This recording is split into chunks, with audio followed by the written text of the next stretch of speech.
Hello and welcome to This Week in Racing, the first week of the worst May hopefully any of us will have to experience in our lifetimes. I've been thinking about this personally. As you could probably imagine, a month of May without the Indianapolis 500 is soul-crushingly depressing for a person like me who kind of plans his entire year around this 1 month of the year. And it's amazing. And I know I'm not unique in this, and certainly there are streaks that are longer than mine, but I was just thinking that this, barring some super unforeseen circumstance where I somehow end up on the grounds of the Indianapolis Motor Speedway this month, that this will be the first month since I think around 1998 or 1999 that I haven't spent at least one day at the Indianapolis Motor Speedway in the month of May. And it's just the most miserable thing in the entire world. And I think a lot of people, even if they aren't saying it, are feeling that right now. And this whole lockdown, man, has been the craps. Really, it really has. And it really is culminating right now. Right before we're about to get back to at least some semblance of normalcy with some racing back in various states. We are just still going to be dealing with the ramifications from this for a long time. And unfortunately, a lot of the doom and gloom I was feeling in St. Petersburg is starting to come to pass. And a lot of what we're going to be talking about today are the ramifications of what happens when you lock down a society for the better part of 2 months. And particularly, what does that do to a sport that is so dependent upon economic forces moving on consumerism and capitalism, all those sorts of buzzwords that no one likes to hear in YouTube videos. But the first thing I would like to talk about is I would like to clean up what I kind of was talking about last week when I was talking about NASCAR and asking the question, was it too soon to come back? I want to be very clear because I think some people didn't think I was being clear there. I wasn't passing a judgment on NASCAR for coming back when they are, which is May 17th. What I was doing is asking a question. And I think, one of the important things I try to do on the show is ask the questions that need to be asked, even if necessarily they're questions that I don't want to ask. Because, to me, it is very, very, very important for racing to get back. And again, like I said, we're going to talk about a lot of the ramifications. If racing doesn't come back, if racing does not come back as soon as absolutely possible, it is going to be damaged beyond repair.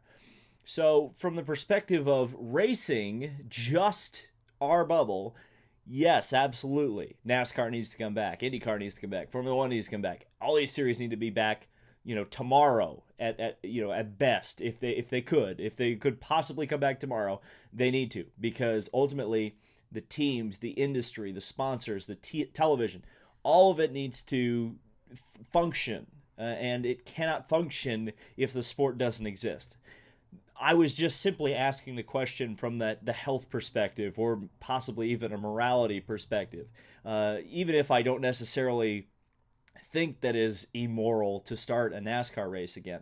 I think it's important to ask the question, put it out there, and hopefully allow you guys to make up your own minds as to what the right moves are. Because I still don't know what the right move is, and this is these, like I said, miserable month of May. But we're gonna try to make it less miserable because we do have some positive stuff to talk about. There are some comebacks, but let's not sugarcoat it. This is going to be a tough episode to do.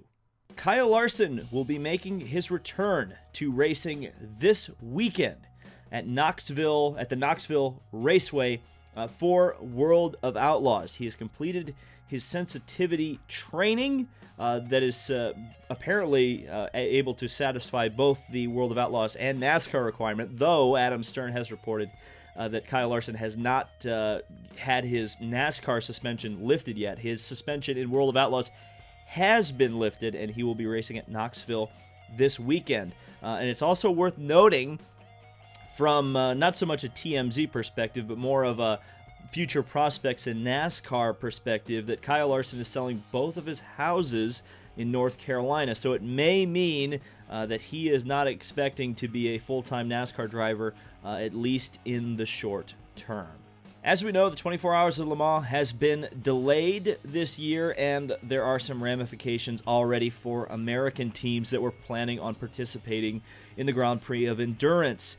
Porsche's IMSA team has pulled out of Le Mans. Now, there will still be the World Endurance Championship teams represented there, as well as the private cars in GTM, but the IMSA team, the two cars coming from this side of the pond that are, of course, prepared by Core Autosport, they will not be in France in June. I think a lot of it has to do with the fact that IMSA is going to have a very busy, truncated schedule, and then you start asking the question about some of the other American teams like Corvette. Will they be willing to essentially sink the IMSA season to go race at Le Mans? We're just going to have to wait and see. IndyCar has reaffirmed their comeback at Texas Motor Speedway on June the 6th. Now, the important keys to note are that there are no fans going to be in attendance, and of course, they are going to require some pretty significant social distancing and all the other kind of precautions that are being taken at the current moment. But the race is going to happen. However, it's going to be a one-day show with 2 hours of practice, qualifying, and then a 200-lap race in prime time on NBC Sports Network. So, again, like I kind of said in the opening, kind of, is it too early? Don't know. As a racing fan, as someone who obviously whose living is very much intertwined with whether IndyCar is going or whether it's not, I have to say that I am not pleased. I am relieved, I'll put it that way, that this race is still apparently going to take place. Again, I cannot stress enough how important it is for normal life to begin to resume.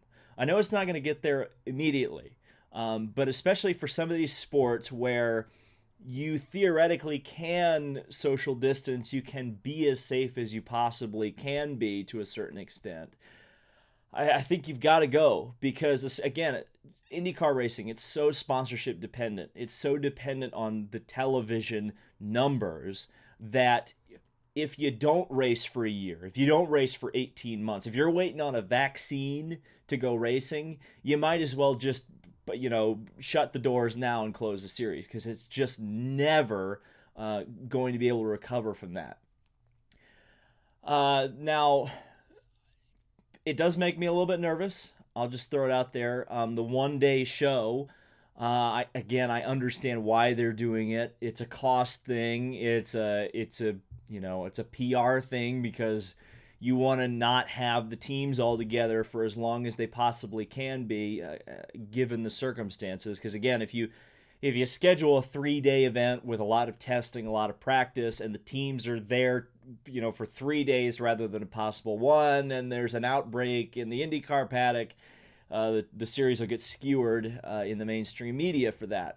So I understand, and obviously, again, the human perspective as well. Obviously, you don't want to have an extended period of time and potentially get someone sick and potentially get someone killed. That's not a good look. But at the same time, Texas Motor Speedway is not exactly a track that is one that you make mistakes and get away with them. So to me, I was at a couple of those Pocono races where there was truncated practice, and especially the last one, 2019, I was real nervous about it, and a lot of my fears were realized in the first turn, or the second turn of the first lap. Again, Texas is different than Pocono, but I generally think on these big ovals, I think more practice is better than less.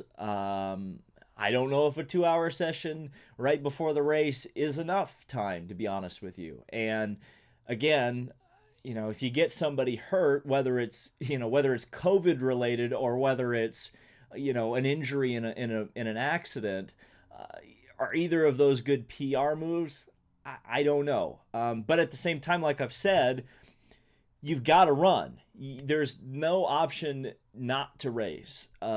Because again, if the track is there, if there's no governmental restrictions stopping you, if you can convince Eddie Gossage, which it sounds like they have, to run there without fans, you almost have to do it. I'm disappointed that NBC is not putting it on the network. I've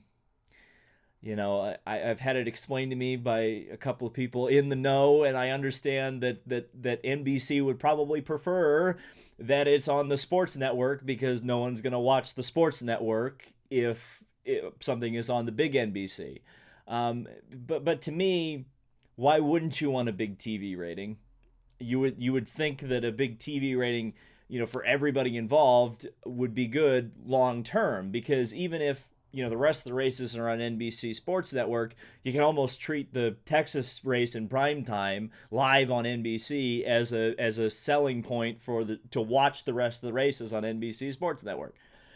What do I know though? Again, I don't work for the Peacock, so I don't know all the ins and outs and what makes the world tick.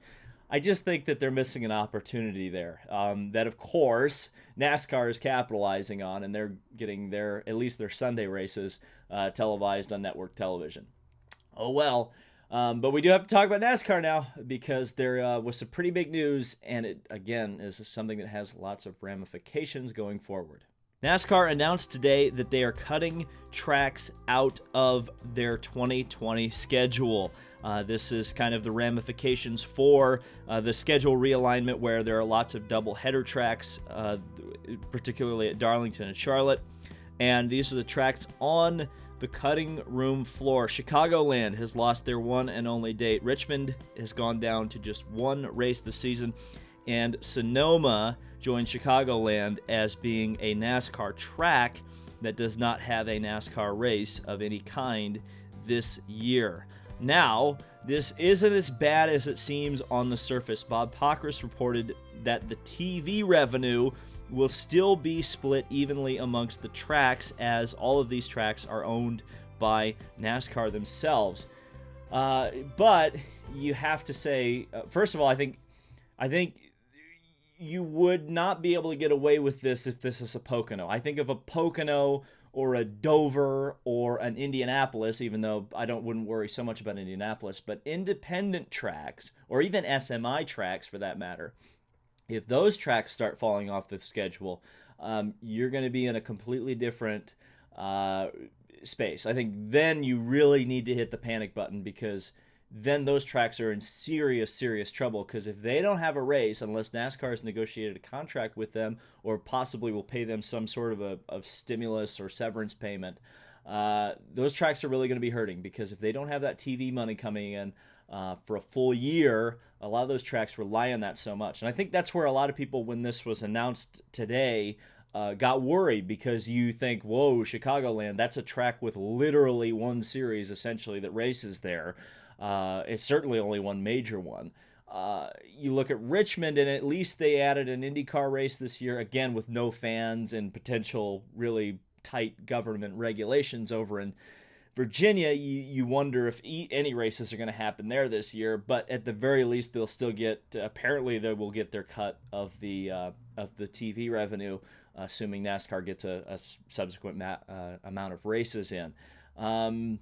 Sonoma really sucks, because again, that's a road course, one of only two on the Cup schedule that are permanent. Of course, you know the Roval as well, but and what really, I think what's the worst part about this is the fact, not so much, again, the tracks will almost certainly survive this, at least at this point. I'm sure it sucks that they don't get their hot dog sales. I'm sure that's not something that makes up for, or that's something that's not made up for in the TV revenue. So certainly they're hurting, but I think the people that are, of course, most hurt by this are the people who rely on the income working at these tracks. I mean, again, I mentioned in the beginning how important this month is for people who have a vested interest in IndyCar racing, because again, this is the month you make most of your revenue, and I'm sure it's the same for some business or some independent, or some anybody who has their business centered around what happens at Chicagoland for the Cup race, or what happens in Sonoma for the Cup race, or what happens in Richmond when they run Cup or IndyCar there. So this is just these are the consequences that we're starting to see, and it sucks, because this is the industry, this is the racing industry, and when people get burned by something, some of these businesses, some of these people who are affected by this, they may not be coming back on the other side of this, and that's the thing that really sucks so much. And one of the things, again, if you know any small businesses related to racing that you can support, please do it, because these next couple of months, until we can get back a little bit more normalcy, it's really going to be tough for a lot of these businesses that relied on being at the month of May in Indianapolis, and being at a Cup race in Chicagoland, and being in Sonoma. Those are the guys who are really going to be hurting, and this is just a miserable situation. And like I said, and I certainly hope it doesn't get any worse than this, but this is certainly the worst month of May I think we can ever have possibly expected for racing. And usually this is the month that everybody is so excited. Indianapolis 500, Coke 600, All-Star Race, Monaco Grand Prix.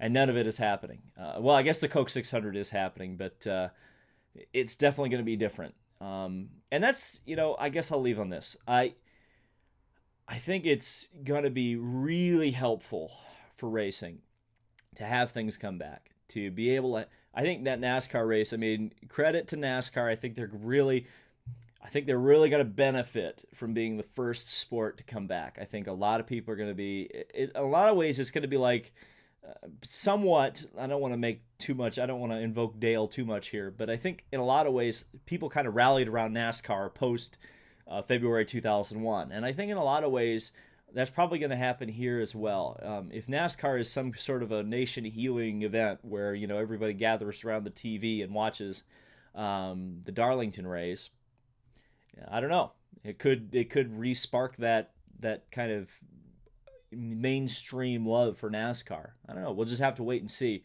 Again, I hope it's positive. I hope all this stuff ends up in a positive place after so many months and days and weeks of negativity. So thank you guys so much for watching. Got more content coming, more Indy 500 related stuff coming up as well. Thank you guys so much for watching. This has been David Lane on YouTube, and I will see you in the next